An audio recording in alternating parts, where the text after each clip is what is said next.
The day my son told me to move into the garden shed, I thought I'd already lived through the worst pain life could offer.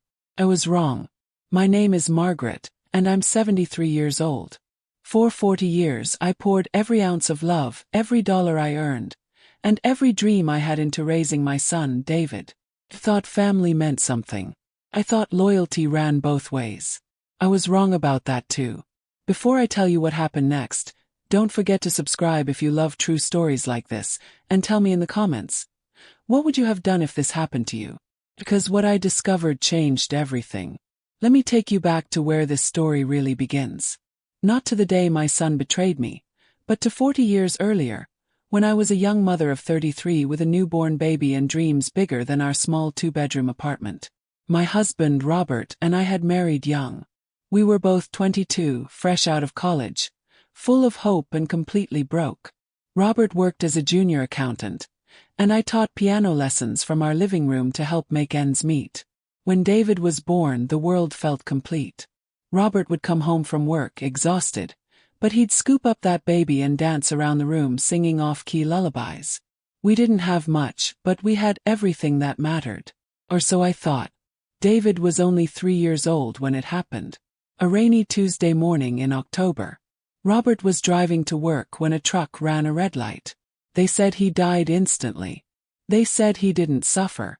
But I suffered enough for both of us. At 36 years old, I became a widow with a toddler, a mortgage I could barely afford, and a future that looked nothing like the one we'd planned. The life insurance payout was modest, enough to cover the funeral and give us a small cushion, but not enough to live on. I had two choices: collapse under the grief or fight for my son's future. Chose to fight. I took on 3 jobs. I taught piano lessons during the day, cleaned offices at night, and did bookkeeping on weekends. David spent his early years with my mother while I worked myself to exhaustion. Also, he'd never know what it felt like to go without. Every birthday cake, every new pair of shoes, every school field trip, I made it happen. When he wanted guitar lessons, I saved for 6 months. When he dreamed of going to college, I opened a savings account and put away $50 from every paycheck, even when it meant I ate rice and beans for dinner. David grew into a wonderful young man. He was smart, charismatic, and kind, or at least I thought he was kind. He got into a good university on a partial scholarship, and I covered the rest with my savings and loans I took out in my own name. When he graduated with a degree in business, I cried tears of joy at the ceremony. My baby, my everything, wearing that cap and gown. Robert would have been so proud. David got a job at a marketing firm in the city. Within 5 years, he was making more money than Robert and I ever dreamed of. He bought a nice car, moved into a modern apartment, and started traveling for work. And I was still in our old family house, the one Robert and I bought when David was 4.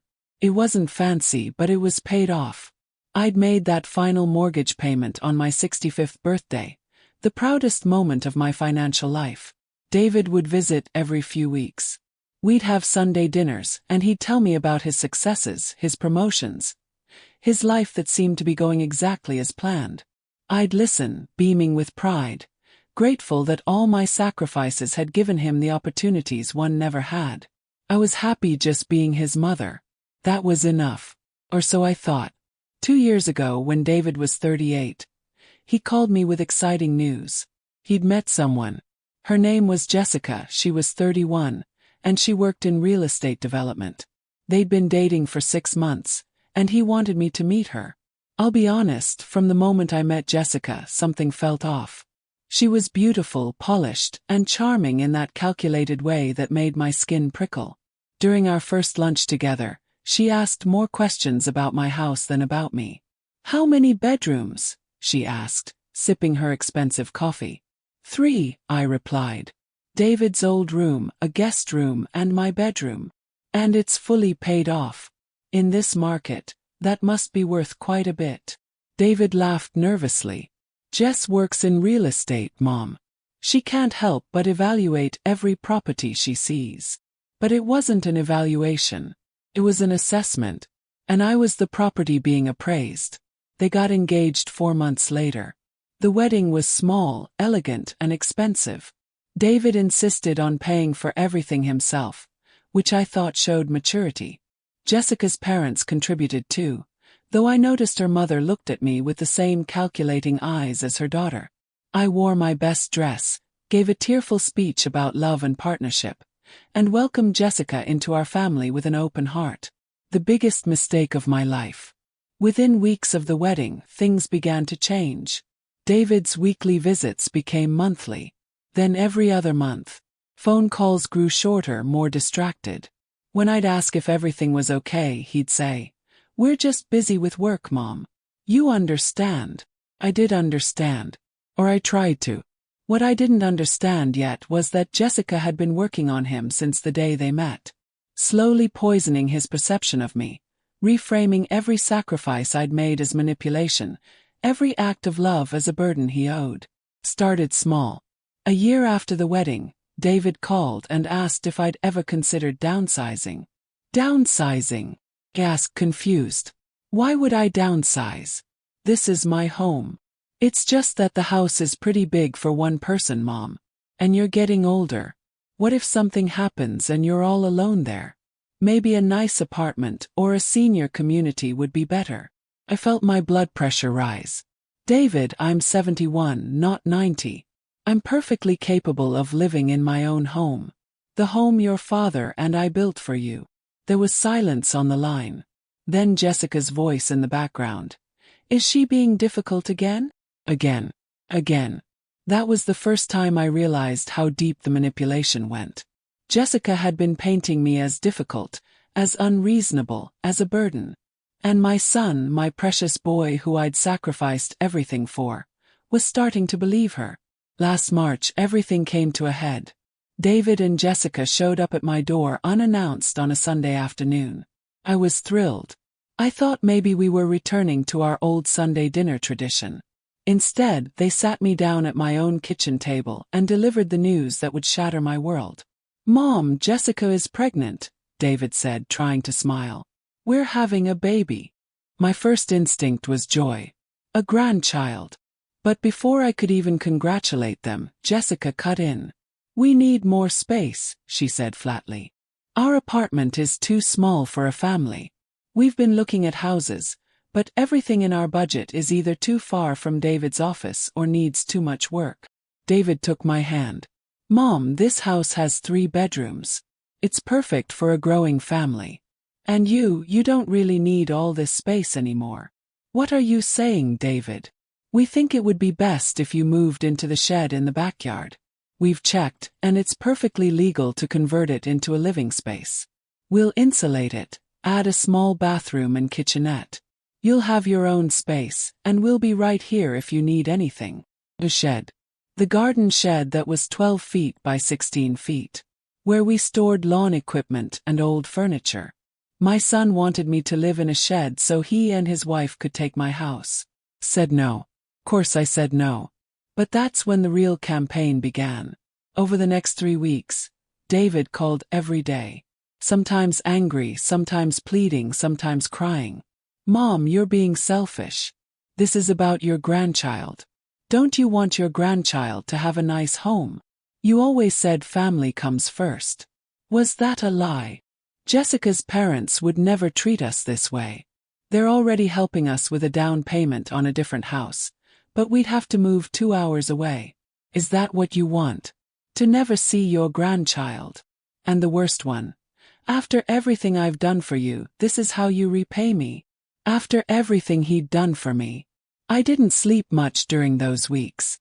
I'd lie awake at night, wondering where I'd gone wrong as a mother.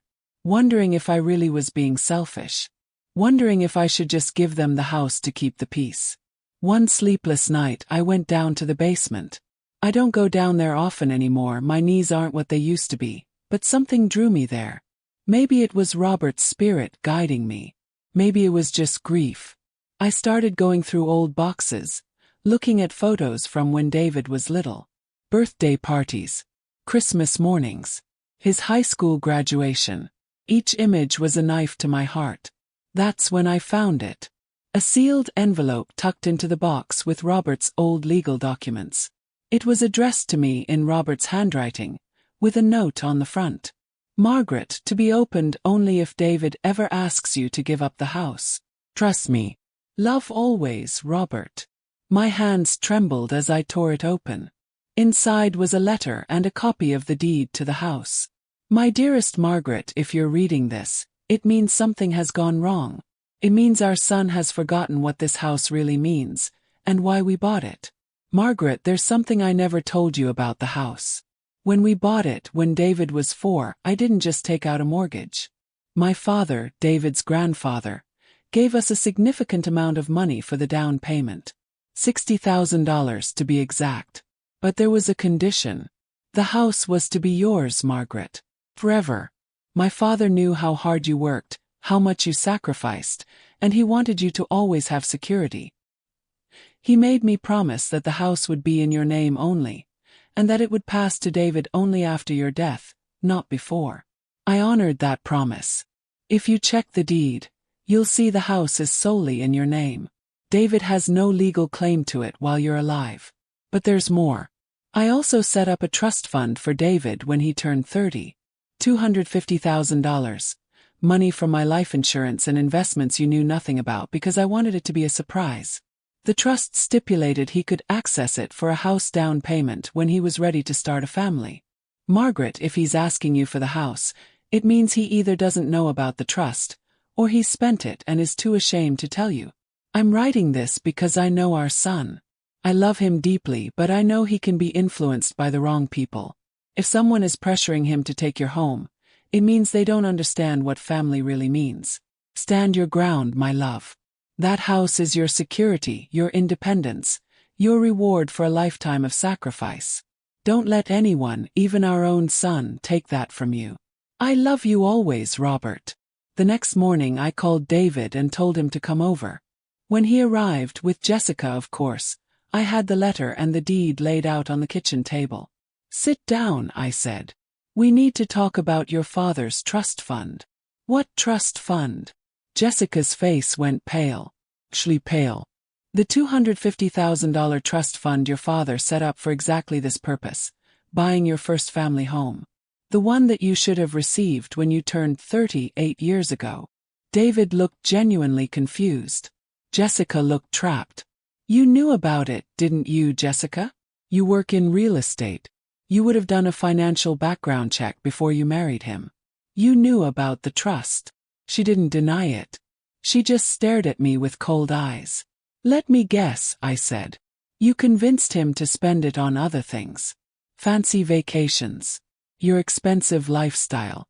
And now that money's gone and you need a house, you thought the easiest target was his elderly mother. David, I said, turning to my son who looked like his entire world was crumbling. Your father made this house legally mine and mine alone. It cannot be taken from me, gifted to you, or transferred until after I die. He did that to protect me from exactly this situation. I raised you better than this. I sacrificed everything for you. And this is how you repay me.